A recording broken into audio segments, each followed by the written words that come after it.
Bonjour, je m'appelle Isabelle Sansonetti et je suis ravie de vous accueillir sur mon podcast Injonction et Bistouri. Pour cet épisode, j'ai rencontré Aurélia Del Sol, professeure de yoga et facialiste qui a découvert les bénéfices du yoga facial alors qu'elle bataillait avec des problèmes de peau et de bruxisme. Bien sûr, les exercices d'automassage du visage ne remplacent pas une prise en charge médicale. Ceci posé, adopter une routine qui détend les traits et donne bonne mine peut aider à se sentir mieux dans sa peau et à se regarder avec davantage de bienveillance. Nous avons évoqué tout cela, mais aussi le poids des injonctions ambiantes qui appellent soit à faire quelque chose pour améliorer son apparence, soit à s'accepter sans rien changer.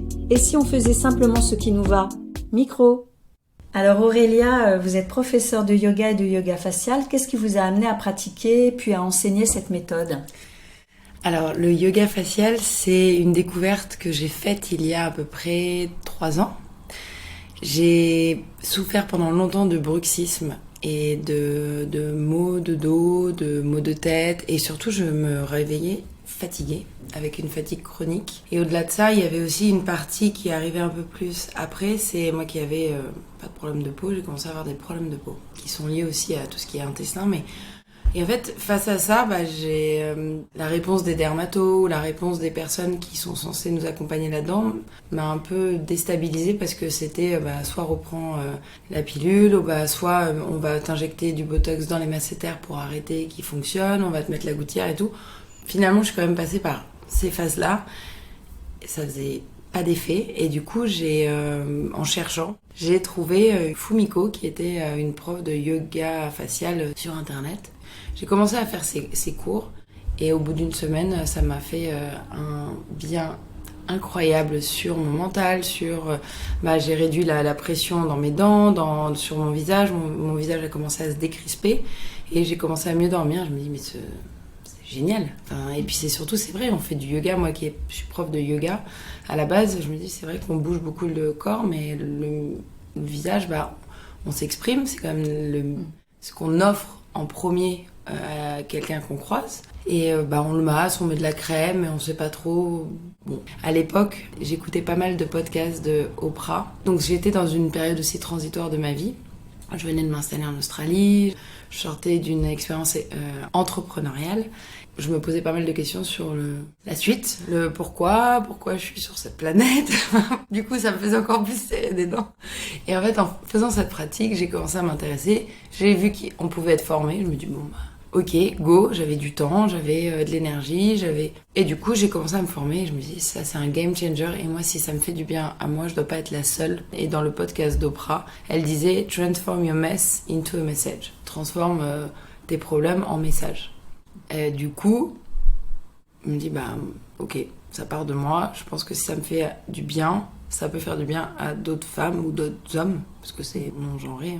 Et du coup, j'ai lancé les cours en ligne quelques jours avant le premier confinement, le 5 mars. Non, mais justement, c'était parfait, c'est tombé pile poil. On avait le temps de les le faire. gens avaient du temps, ils savaient plus comment se faire du bien, réduire le stress. Et j'ai découvert une façon de prendre soin de soi naturelle, plus en adéquation avec nos besoins. Et surtout de réduire en fait ma consommation aussi de produits ou de choses à mettre sur le visage et de comprendre comment mon visage fonctionnait, ma peau. Notre visage peut être très expressif puisqu'il est animé par plus de 40 muscles. Du coup, quel est l'objectif du yoga du visage ? Alors le yoga du visage, son objectif, il est de rééquilibrer les muscles qui sont sursollicités et sous-sollicités. Dans un premier temps, il y a une partie très mécanique. On vient faire des mouvements du visage qui s'appellent les Mukasana, où on vient ouvrir la bouche, fermer la bouche, ouvrir les yeux, mais toujours des mouvements contrôlés.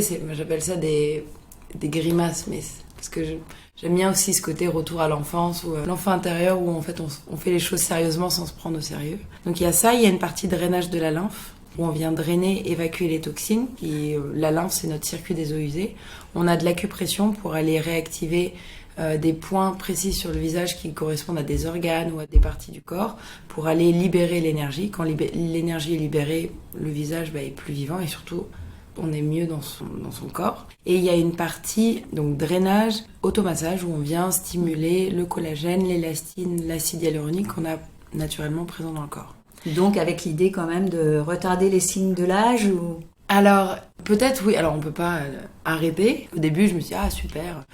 quand j'ai pas dormi, moins de poches, moins de cernes autour des yeux, des lèvres plus pulpeuses, un ovale redessiné parce qu'en plus moi, comme je faisais du bruxisme, j'avais mon bas du visage qui commençait à se déformer. Il y a pas mal d'inflammation, donc du coup, et je me dis super, donc il y avait l'aspect physique, mais j'avais pas vu encore l'aspect émotionnel, psycho-émotionnel, ou le fait de se masser, d'enlever le masque social qu'on a sur nous, ce masque qui rigidifie en fait toutes nos expressions. Le but c'est pas d'avoir un visage lifté, tiré, mais un visage vivant, et surtout quand on se regarde dans le miroir, de se dire tout n'est pas parfait, mais en fait je m'aime et je suis bien dans ma peau. Donc vous dispensez parfois des exercices de réflexologie du visage. Quelle est la différence avec le yoga facial, voire avec la gym faciale, parce qu'on voit différentes dénominations comme ça, c'est la même chose tout ça? Je pense que le gym facial, yoga facial, je pense que peut-être il y a des personnes qui se disent si je mets le mot yoga, ça il faut que je sois un ayatollah ou je sais pas. Venant du yoga, pour moi le yoga c'est un lifestyle, et c'est pour ça que c'est peut-être important quand je parle de yoga du visage, parce que ça va au-delà de la pratique, c'est comment en fait on est dans la bienveillance envers soi-même. Le yoga c'est quand même aussi c'est en dehors du tapis. Le yoga, je dis souvent, ça commence à partir du moment où on a fait namasté, et c'est dans la vie, c'est notre rapport, c'est aussi notre relation aux autres. Et donc là, moi je fais aussi de la réflexologie faciale avec un stylet. Donc ça reviendrait à faire avec ses mains, mais c'est vrai que le stylet, ça permet de bien rentrer en profondeur dans les points, d'aller activer la microcirculation aussi, et de relancer l'énergie dans les organes qui sont un peu éteints dans le corps. Là, avec la réflexologie faciale, c'est plus une approche médecine chinoise, avec le face mapping, avec les organes qu'on a sur le visage, et la peau est un émoctoire, donc c'est aussi et c'est notre cartographie de ce qui se passe aussi dans notre corps. Donc la peau permet d'évacuer quand elle peut plus faire quand on commence à avoir des boutons ou des maladies de peau, c'est souvent qu'il y a quelque chose qui se passe aussi, il y a un message au niveau des organismes. Et donc la réflexologie, c'est combiné avec le yoga du visage.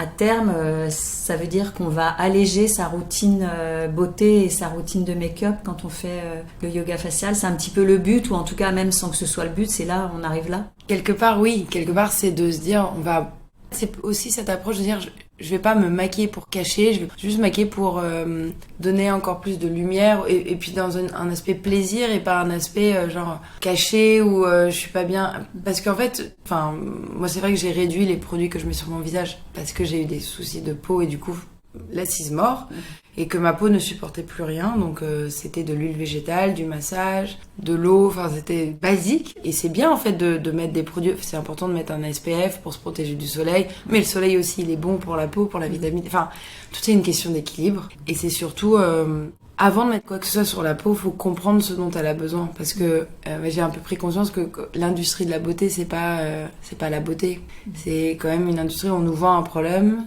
et après on nous vend une solution. Je veux pas non plus taper là-dedans, mais c'est vrai que c'est juste se réapproprier sa propre beauté, son bien-être, sa santé, et se responsabiliser. Et en fait, pour moi, le yoga du visage, c'est vraiment un outil.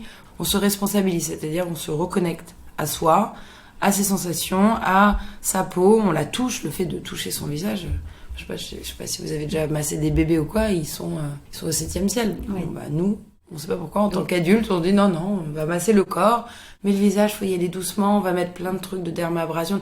C'est bien, mais avant, peut-être revenir à de l'organique. Et parfois on se dit, mais si je fais mal mon yoga facial, est-ce que je risque pas, par exemple, d'accentuer des rides, ou c'est aussi ça peut-être parfois qui arrête les personnes Complètement, et justement c'est pour ça qu'on est là, parce que je suis pas la seule à faire ça, de suivre en fait des vidéos pour comprendre, de comprendre que oui, les muscles, ils sont tous interconnectés, ils ont des liens, et que le fait de peut-être d'aller détendre les masséters, en fait le fait de serrer, ça vient déshydrater tout le visage, et ça vient créer on est crispé. Donc pas bien sûr qu'on puisse vraiment se faire du mal avec le yoga, mais par contre oui, les bons gestes sont importants, de comprendre comment le circuit de la lymphe, de comprendre la pression aussi, puisque la peau, en fonction, moi je masse aussi, et ça m'a aidé aussi à donner des indications, parce qu'une peau de 20 ans, on la masse pas comme une peau de 50 ans, et même quand les gens se massent, je leur dis, la pression elle est ferme mais délicate, mais après c'est vous qui avez le touché, si vous voyez que tout d'un coup ça devient tout rouge, allez-y doucement. Mais par exemple pour des mouvements du visage où on vient un peu jouer avec les paupières ou quoi, où on doit maintenir la peau, je dis toujours, si vous voyez que vous créez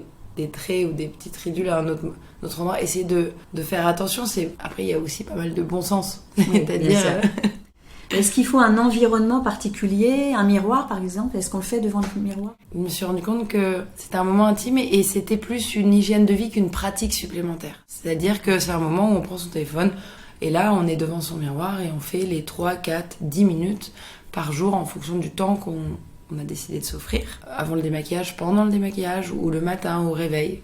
On peut même le faire dans son lit, mais c'est vrai qu'au début c'est bien de le faire face à un miroir. Et le fait d'être face à un miroir, parce qu'on sait très bien, quand on se regarde dans un miroir, on est rarement bienveillant avec soi-même, surtout quand on avance en âge. Donc on est là, on se regarde d'un air souvent froncé, en essayant de repérer ce qui va pas dans le visage. Le fait de devoir le faire tous les jours, est-ce que ça n'incite pas à être encore plus critique avec soi-même Ou l'inverse, ou justement de se dire, en fait, j'aime de plus en plus ce que je vois. Mais en fait, avec les retours, j'ai eu beaucoup de retours de femmes qui m'ont écrit en disant, j'ai retrouvé, j'aimais plus mon sourire, j'ai retrouvé mon sourire, je me trouve belle, j'arrive à me dire que je suis jolie. En fait, plus on prend soin de soi, plus on se fait du bien et plus on est bien. En fait, parce qu'il y a un cercle vertueux. Il y a quand même beaucoup de femmes qui m'ont dit, j'ai retrouvé confiance en moi. Parce qu'il y a pas mal de travail aussi sur la posture. Parce qu'en fait la posture c'est très important sur la morphologie du visage. Si on est comme ça courbé en avant sur nos téléphones, on est beaucoup comme des tortues comme ça. Oui. Le simple fait de se redresser, d'ouvrir la poitrine, d'ouvrir le cœur, de se dire ok je suis dans mes pompes là, je suis à ma place, je suis alignée, je suis centrée. Je crois que j'ai une vidéo où il y a que ça. Juste redressez-vous, regardez-vous. Et moi j'ai été coachée pendant pas mal de temps par un super coach qui me disait regarde-toi dans la glace et dis-toi je t'aime. Au début, j'étais oui, c'est bien, merci. Je l'ai fait, mais les larmes sortaient de mon corps toutes seules. Du coup, j'avais une réflexion, je me dis, c'est pas possible d'avoir autant de haine. Je suis pas la seule, je pense qu'il y a plein de femmes, je connais pas une seule femme qui, à un moment, n'a pas dit, mais... Oui, c'est qui cette personne en face de moi? Je suis moche, je suis gros, je suis machin. Voilà. C'est sûr, d'où la croissance de ce fameux courant de body positivisme, mais qui peut peut-être parfois devenir une nouvelle injonction, parce que c'est bien de se dire aime-toi toi-même, et parfois ça veut dire aussi de s'accepter comme on est, et en même temps parfois on a quand même envie d'améliorer des choses, donc c'est compliqué de trouver l'équilibre entre je m'accepte comme je suis, mais finalement non, j'ai quand même envie de faire des gestes pour me faire du bien. Voilà. Mais c'est pour ça, après, il y a quelque chose où on parle beaucoup de s'accepter. Mais quand on dit s'accepter, ça veut dire qu'on aimait à la base qu'il y a un problème.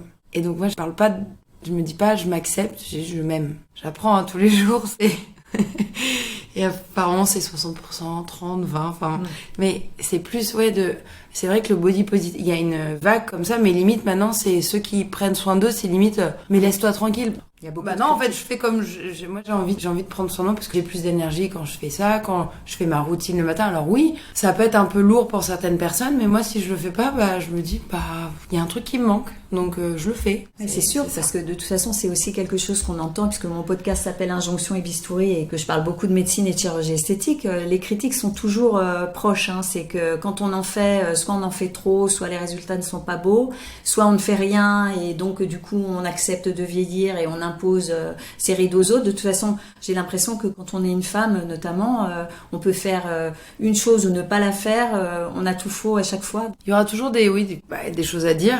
Après, c'est vrai que par rapport au corps, le corps de la femme, là, je vois, il y a beaucoup de mouvements. J'ai beaucoup aussi d'amis qui sont très engagés et c'est comme si notre corps nous appartenait pas, en fait. On n'a jamais vu autant de corps dénudés, autant de corps, oui, moi je m'accepte, et autant de rapports au corps compliqués.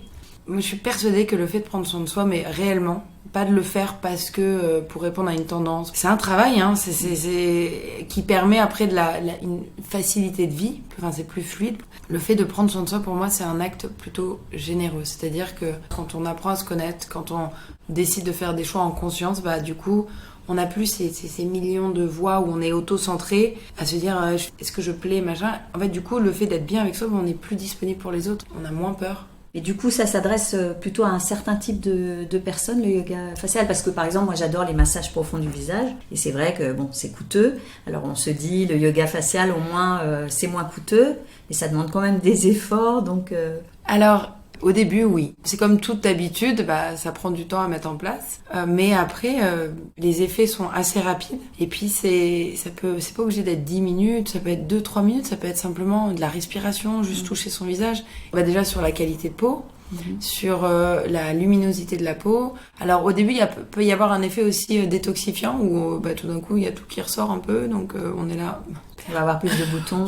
Oui, du coup, oui, parce qu'on active en fait les tissus, on élimine, donc il faut que ça sorte. C'est une habitude. Au début, c'est peut-être un effort, mais qui se transforme par un moment plutôt bénéfique et qu'on a envie de répéter. Surtout qu'au niveau du ressenti, le bénéfice, il peut être dès la première séance. Complètement. Justement, comme c'est associé à la respiration. La respiration, c'est notre premier geste beauté avec l'eau, puisque quand on expire à peu près 70% des toxines, sachant qu'on vit tous presque en apnée, surtout en ville, et qu'on respire à l'envers. Le fait simplement de prendre conscience, de se dire ok, je vais expirer, je vais allonger mes expirations pendant 2-3 minutes. Déjà, on est dans le moment présent et ça apaise. En gros, c'est comme le sport. Quand on bouge notre corps, à un moment donné, on libère des endorphines, on libère des bonnes hormones. Et donc tout ça, chimiquement et dans le corps, ça permet de retrouver un bien-être. Et sur le visage, les muscles sont tout petits, donc il n'y a pas besoin de faire 20 squats, de se tuer pendant 45 minutes avant de ressentir les bénéfices. Au bout de 5-10 minutes, tout de suite, on ressent... En plus, on bâille, parce qu'on libère des énergies, on bâille beaucoup. Et on rigole, parce qu'en fait, faites faire des grimaces à des adultes. C'est non, mais je vais avoir l'air idiot. Et soyez ridicule, en fait. Allez-y, rigolez. Et en fait, au début, les gens sont dans leur rôle. Non, mais moi, voilà, tout va bien, je souris un peu. Mais le fait de lâcher, les gens après, mais leur visage change. Il est plus lumineux, donc les effets sont assez immédiats. Et donc, tout de suite, on est bien. On travaille le visage, mais on travaille aussi la posture, la respiration, parce que tout est interconnecté, comme je l'ai dit précédemment. Et c'est vrai que c'est comme se brosser les dents, se laver les cheveux. C'est une hygiène, mais qui peut être complètement complémentaire à si des personnes veulent faire des injections. Ou j'ai fait d'ailleurs un live avec un médecin esthétique où on parlait de ça, en fait, de la complémentarité, aussi de comment ne pas gâcher le travail de l'un et de l'autre. Moi, je sais juste que le yoga, comme ça fait bouger le visage, si on injecte, que ça soit de l'acide hyaluronique ou de la toxine botulique, il y a des carences quand même à respecter de temps. Oui, c'est ça. Oui, on va pas tout de suite faire sa pratique de yoga quand on sort chez le médecin esthétique. Oui, non, faut attendre un certain temps, mais après, c'est vrai que j'ai aussi des personnes qui m'ont dit, mais se toucher le visage, ça crée des rides. Mal se toucher le visage, mais mal faire des injections, ça crée des rides autre part, en fait, parce qu'on vient bloquer. Donc, en fait, c'est... Bon, là, on utilise nos mains, on utilise notre visage, nos propres muscles, où on vient, justement, oxygéner. On vient amener de la vie, des nutriments, puisqu'on vient amener du sang, de l'eau, qui vient oxygéner le visage, qui vient oxygéner les petites cellules qu'on a. Voilà, maintenant, il y a beaucoup de baby botox, micro machin, mais ça reste quand même, si on part plus sur un aspect énergétique, c'est que sur le visage, on a aussi des lignes, des méridiens, on a les chakras, on n'est que énergie. Et le fait d'injecter des choses qui vont figer, du coup, ça fait des zones un peu mortes énergétiquement. Oui, c'est beau à l'extérieur, mais c'est pour ça que souvent on voit des visages et c'est beau, mais alors qu'un visage qui va être un peu, pas une gueule cassée, mais un truc avec de la matière, que je suis là, il y a une vie, Alors, et c'est vrai que c'est plus compliqué de connecter avec quelqu'un où les émotions, elles sont un peu passées au fer, à repasser. Trop lissées. Alors, si la personne en face est bien, voilà, après c'est mon problème à moi, mais en fait, le yoga du visage, ça nous permet aussi de prendre conscience des micro-tics ou des expressions qu'on a ou dont on s'en rend pas compte. Quand on écoute quelqu'un, on est là, on soulève les yeux, et où on pince les lèvres, et le fait de bouger son visage, déjà, on se rend compte que de tous ces muscles, on fait moins ces gestes inconscients. Donc du coup, il y a moins de contractions musculaires. Et on est plus dans, là, je vais éviter d'écouter en fronçant les sourcils. C'est vrai qu'il y a des muscles faciaux, finalement, qui sont responsables d'expressions négatives. D'ailleurs, c'est ceux-là qui sont ciblés par les injections de toxines botuliques. Donc, on peut aussi les cibler. On peut complètement les cibler. C'est pas forcément des expressions négatives, mais c'est des muscles qui ont tendance à tirer le visage vers le bas. Ça bloque. Et du coup, on a la peau par-dessus qui, quand c'est bloqué en dessous, la peau, elle s'adapte. Et c'est vrai que même en yoga du visage, on vient décontracter justement ces muscles. Vous avez l'âge de la génération qu'on dit décomplexée face au traitement de médecine esthétique. Est-ce que vous y avez déjà songé à faire quelque chose ? Si à un moment j'en ai envie, que je me pose des questions, je m'auto-juge pas là-dessus. Je me dis que peut-être qu'un jour j'aurai envie.